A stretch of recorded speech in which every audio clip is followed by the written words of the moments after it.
रतोदेरो report आगा नईं मकबर अबड़ो रतोदेरो में लाड़काने जी रहवासिन गिरोही बिरादरी जे माण्हुनि जो ज़मीन ते बासरनि जे कब्ज़े ख़िलाफ़ प्रेस क्लब रतोदेरो आॾो एहतजाजी मुज़ाहिरो।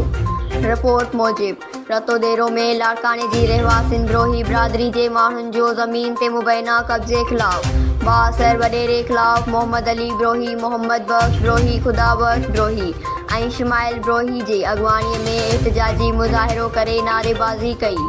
उन मौक़े ते अॻुवाणनि सहाफ़ियुनि सां ॻाल्हाईंदे चयो त लाड़कानो बाईपास ते असांजी तक़रीबन 200 एकड़ ज़मीन आहे जंहिं ते बासर वॾेरो अली नवाज़ लहर ऐं ज़फ़र मुंगेरी कब्ज़ो कयो आहे। हुननि चयो त उन ज़मीन जो खातो ऐं रिकॉर्ड पिणु असां वटि मौजूदु आहे। हुन चयो त असां पुलिस वटि बि दाहें थकिजी पियो आहियां पर को बि दाद फरियाद न पियो थिए ऐं पुलिस बासर वॾेरे सां ॿट बणियल आहे।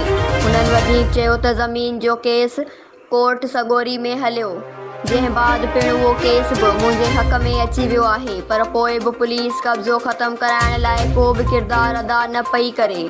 उन IG Sindh SSP Larkana DIG Larkana खां मुतालबो कंदे चयो त मामले जो नोटिस वठी मुंहिंजी ज़मीन तां कब्ज़ो ख़तमु कराए मूंसां इंसाफ़ कयो वञे। News Sindh express news.